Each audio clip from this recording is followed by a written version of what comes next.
Alright, today I'm going to be doing a tutorial on how to make a nebula type effect in Pixelmator. So when we get all done, it's going to look something like this.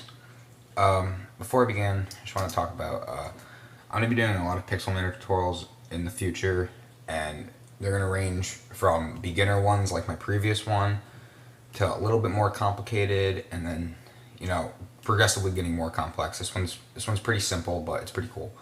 So I'm going to create a new image. You can make it 800 by 800, and you'll get this. What you want to do is grab your gradient tool and get a simple red to orange gradient like I have here, and drag from the top left corner to the bottom right and make this. If you don't know how to make a gradient, just message me and I'll do a video or something on how to make it.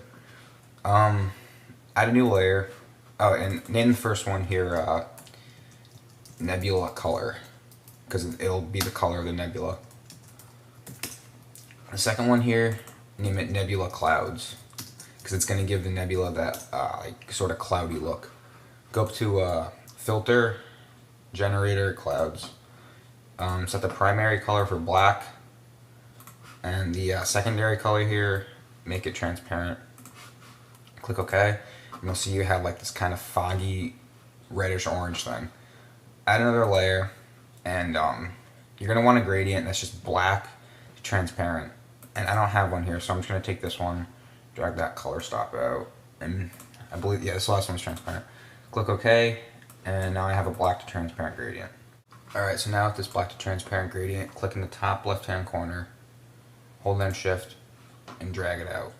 Pardon me, well, you can do it this way, but for the purpose of the tutorial I'll do it this way. And drag it out so you have something like this.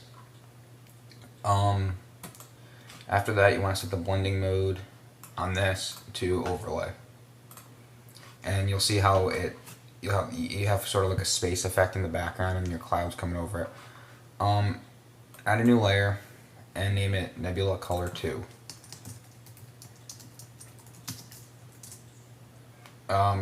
Grab a green to light green gradient and do the same effect that you did with the orange to, or the red to orange. Drag it out, and this time you have to change the blending mode on this one to overlay. You'll see that if I uncheck it, it changes the color a little bit, it lightens it a little bit.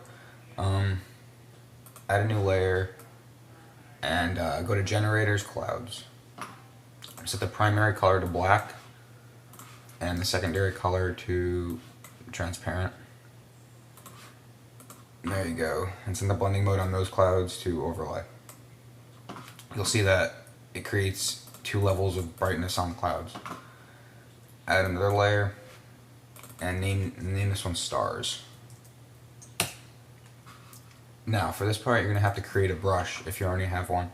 I already have one made, and this is how it is. It's 150 in diameter, 30% spacing, 100% scatter. The flow is 49%, and I follow direction checked. Size is 77%, stroke is 100, angle is 100, opacity is 62%, hue saturation, and lightness are all 0%. Click OK, and take your brush. You might want to size it up a little bit. I'll leave it that size, and just click and drag like that. It'll fill the whole thing up with stars, but that doesn't look very good, so change your blending mode to overlay, and you'll see that you can see all the specks of stars in the nebula. That's about it for this tutorial. Of course, you can change the colors around the gradients, but stay tuned for more. Thanks for watching.